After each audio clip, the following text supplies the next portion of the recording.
Bonjour, aujourd'hui on va s'attaquer à un sujet qui est vraiment au cœur du métier de la traduction spécialisée, la terminologie. On a souvent cette image du traducteur qui passe simplement des mots d'une langue à une autre. Mais en réalité, c'est un travail bien plus profond, une sorte d'enquête où chaque mot, chaque concept est un indice. Et oui, un enquêteur, parce que la terminologie, ce n'est pas une option, c'est vraiment le cœur de la mission. Un traducteur professionnel doit savoir mener une recherche de fond, creuser dans son domaine de spécialité.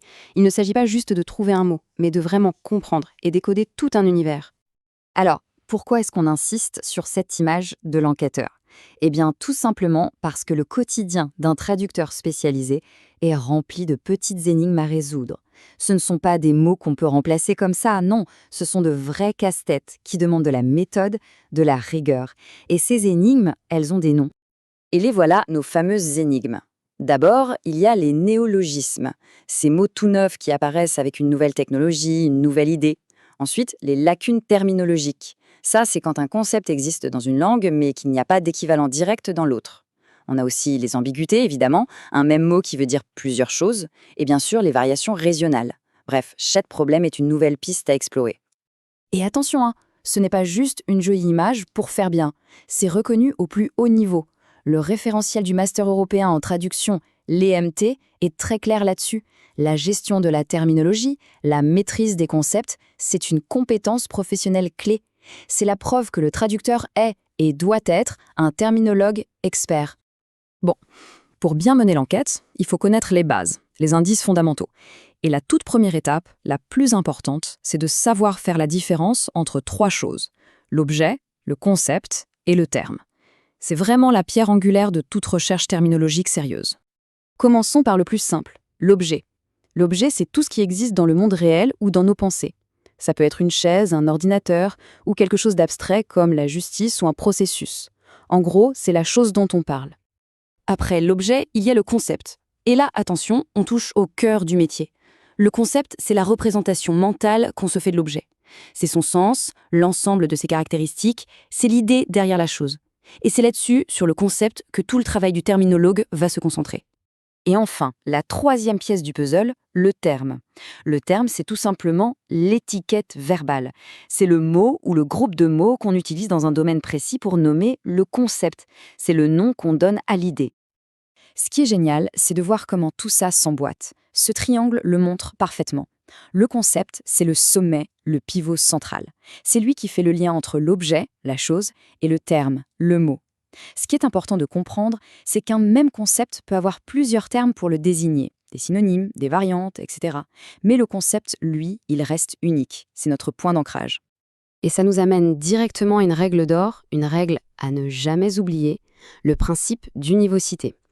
Une fiche terminologique, l'outil dont on va parler juste après, est toujours, et je dis bien toujours, consacrée à un seul et unique concept. Un concept, une fiche. C'est la clé pour éviter le chaos et garantir la clarté. Alors justement, passons à la pratique. Quel est l'outil principal de notre traducteur enquêteur? Une fois qu'on a collecté toutes les informations, il faut bien les ranger, les structurer, et c'est là qu'intervient la fameuse fiche terminologique. La fiche terminologique, ce n'est pas juste un bout de papier ou un formulaire ennuyeux. Il faut vraiment la voir comme la carte d'identité complète d'un concept. C'est le dossier de l'enquête, l'endroit où on va consigner toutes les preuves, toutes les infos qui nous permettent de cerner ce concept à la perfection. D'accord, mais alors, elle contient quoi cette fiche parfaite? Pour qu'elle soit vraiment utile, elle doit être bien construite. On va disséquer son anatomie, voir ce qu'elle doit absolument contenir. Voici les 4 éléments indispensables, les 4 piliers de la fiche. Premièrement, le terme, bien sûr. Deuxièmement, une définition, la plus claire et précise possible. Troisièmement, un contexte qui montre comment le terme est utilisé. Et quatrièmement, et ça c'est non négociable, la source de chaque information. Sans ces 4 éléments, une fiche ne vaut pas grand-chose. Parlons un peu du contexte. C'est important de faire la distinction entre deux types. Le plus courant, c'est le contexte langagier.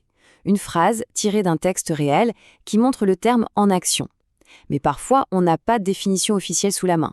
C'est là que le contexte définitoire nous sauve. C'est une phrase qui, à elle seule, suffit à expliquer le concept. C'est un joker très pratique. Petit détail technique mais qui a toute son importance. Le terme doit toujours être noté dans sa forme de base, sa forme canonique. Un nom au singulier, un verbe à l'infinitif. On n'écrit pas la souris de l'ordinateur, mais simplement souris. Pourquoi? Pour deux raisons. La standardisation et surtout pour qu'on puisse le retrouver facilement dans une base de données. Une fois qu'on a nos 4 piliers bien en place, on peut enrichir la fiche pour la rendre encore plus puissante.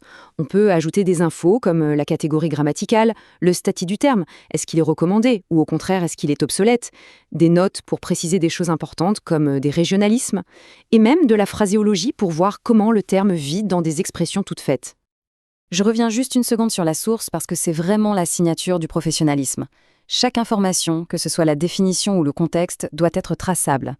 Citer ses sources, ça garantit la fiabilité du travail. Ça atteste de sa qualité et bien évidemment, ça respecte le droit d'auteur. Une fiche sans source, c'est une information qui n'a aucune valeur. On arrive maintenant à la conclusion de notre enquête. Toute cette méthode, cette rigueur dans la création des fiches, ce n'est pas juste une contrainte académique, loin de là. C'est ce qui va garantir la qualité et la cohérence de la traduction finale. Le premier pilier de cette qualité, on l'a déjà dit, mais c'est tellement fondamental qu'il faut le marteler, la clarté. La règle d'or est simple. Un concept est égal à une fiche. C'est ce principe qui assure que toute une équipe de traducteurs partage exactement la même vision, la même compréhension d'un terme. Finalement, tout ce travail de documentation systématique, ça crée un système de validation hyper fiable. Ça assure une cohérence en béton armé, pas seulement sur un projet, mais sur le long terme, pour toute une équipe. C'est un capital qui prend de la valeur avec le temps.